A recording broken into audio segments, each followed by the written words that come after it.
Well, hello everybody. Welcome to Mr. Manning's cooking program here. Got my helper, Hombre, my sous chef.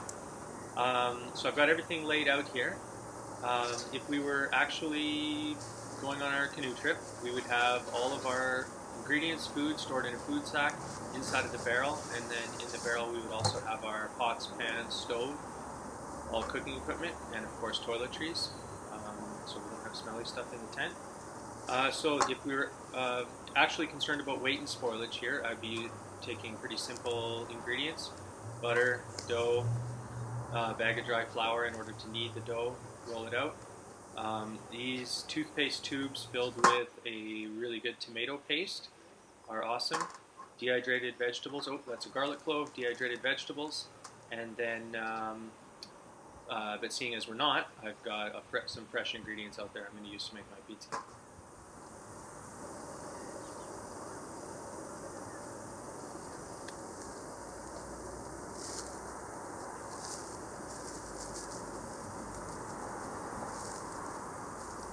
So, of course, before you begin, you're going to want to make sure you clean your cooking surface, wash your hands, um, in order to roll out the dough and not make it stick to your hands. You can coat your hands, and then the surface you're going to be your cutting board or your plate with some flour.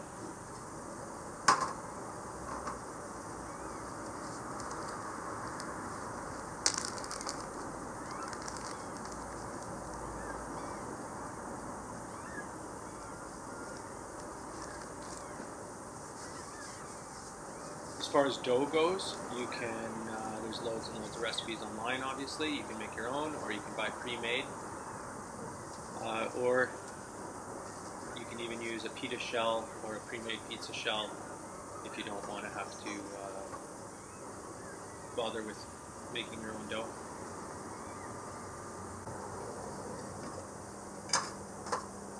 So it should fit just slightly smaller than the perimeter of the inside of the pan, because you will need some space around the outside to pour the water, which will steam up, filling the pan with steam. Because otherwise all that happens is the bottom of the pizza gets fried and the dough doesn't bake, the toppings don't warm up, the cheese doesn't melt. So we need that 360 degrees of heat surrounding it. And with the camp stove just getting heat from below, the steam baking method is a way of getting around that. So important thing is to not get too greedy with the toppings. You don't want it too close to the outside, or else it all spoils over and turns into the pizza. So on a camp trip where there's no access to refrigeration, obviously, uh, using those dehydrated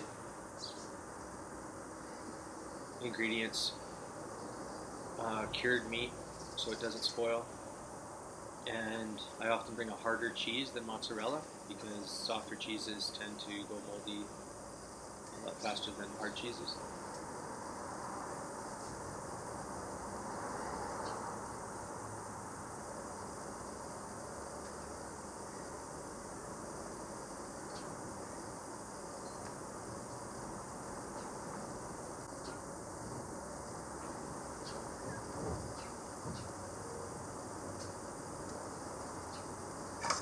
Okay, so before we can put the pizza in the pan, we need to preheat the pan and melt some butter. Now with camp pots and pans, they're so thin in order to be lightweight that you can't preheat them without anything in them, like you can with your good kitchen pots and pans at home.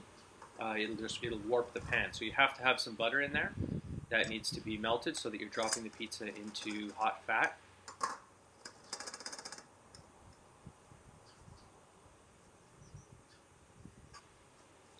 So while we're waiting for the butter to melt here, I'll go over the assembly line. So if you take a look at the setup I've got on the table here, I only have out what I need. I don't have a whole bunch of extra food for other meals or equipment. That just gives you less workspace and makes you more likely to have a mess. And then the mess has a bigger consequence because it gets over more stuff. And then the other thing you notice is that I've got the ingredients, a prep station, then the cooking station, and then there's some room for plating and whatnot afterwards. So that minimizes the amount of reaching across things and just keeps it organized and flows like an assembly line. Okay, so the butter's looking melted. Make sure the entire bottom of the pan is coated so that the pizza doesn't stick or burn. With backcountry cooking, it is especially important to not skimp on the fat. With how thin those pans are, burns is one of the biggest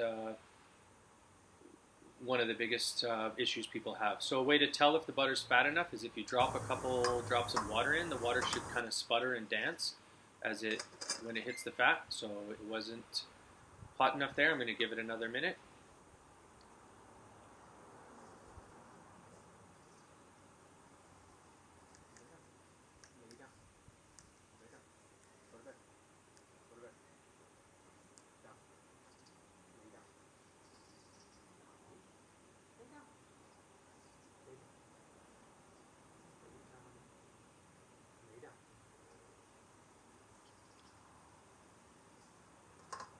What a good boy.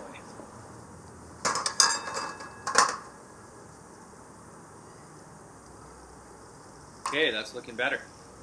So carefully now, I'm going to slide it in, and this is why it's so nice to have had that bed of flour underneath so that it'll slide easier as opposed to having the dough stick to the plate.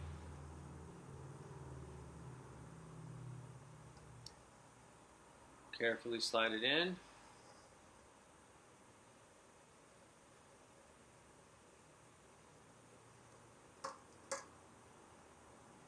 And then just a few tablespoons of water around the perimeter, not so much that it's pouring over top of the dough, just create a little bit of a moat around it.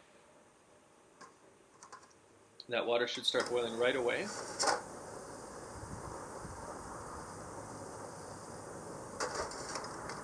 And really important to clamp the lid down quickly.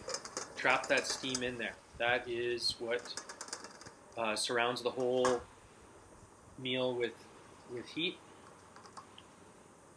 baking it thoroughly.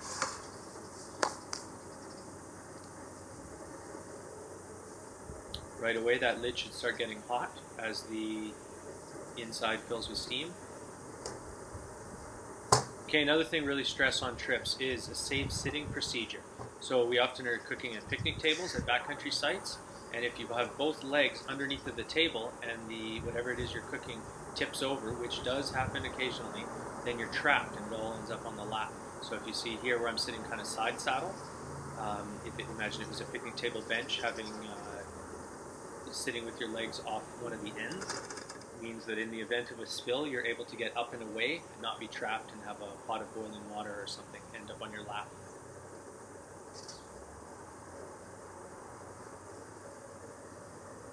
Okay, you start to notice the steam that is escaping from the pan. Should start to smell good. And you really want to be watching for a burn smell. Really important to cook slow and low. You want to have just enough heat to make that water boil, filling it with steam. If you cook on too high heat, the bottom of the pizza gets burnt and the top, the cheese isn't even melted.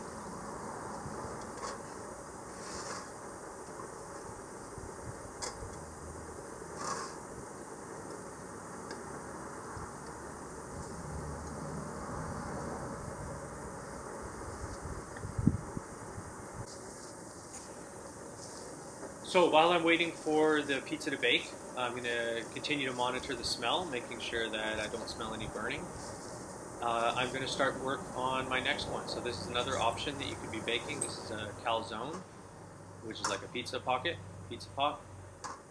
Same procedure that you could make a fruit turnover with, just with different fillings, obviously.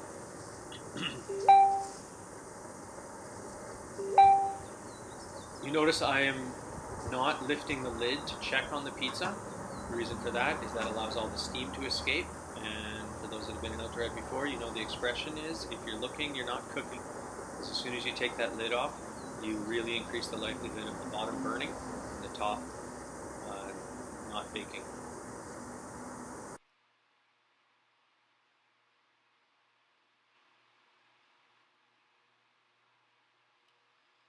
So for a calzone or a fruit turnover, you're going to put the fillings all in the middle.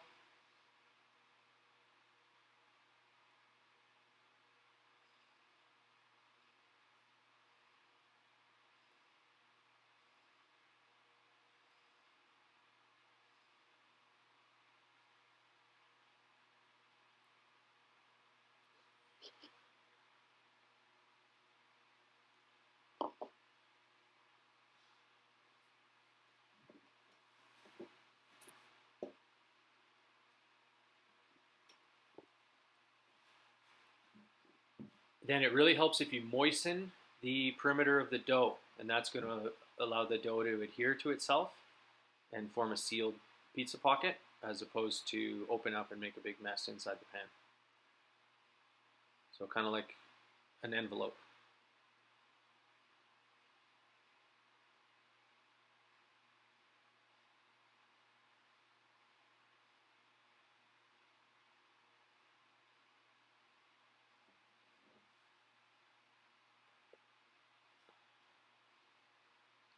So in the backcountry where you want to make things as efficient as possible and also conserve fuel, it's really useful to prepare your second dish while the first one is still cooking so that there isn't that wasted time. Have everything ready to go.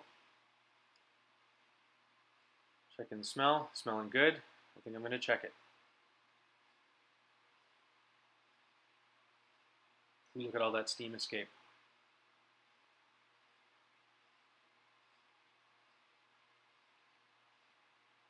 Okay, so still a little doughy, needs a bit more.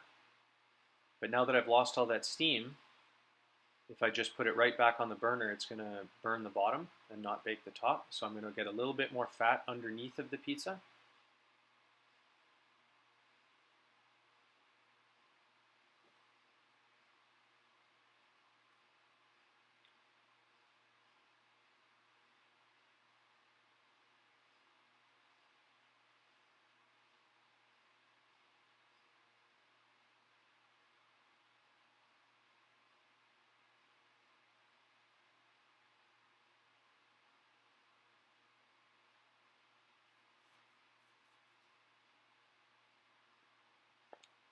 Okay, and then I do have to add more water.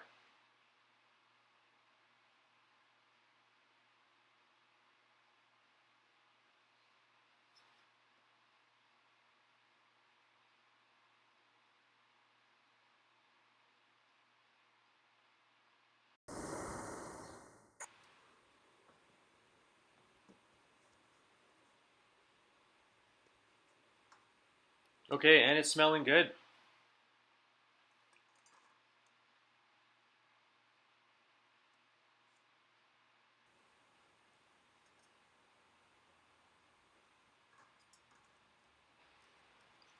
And with some fresh butter in the pan, I'm going to add the calzone. Cool thing about the calzones or with fruit turnovers is that you can actually flip them over and cook them from both sides so that the outside of the dough does get golden brown and crispy on each side. Okay, well, thanks for watching, and I look forward to seeing your cooking videos. Have fun.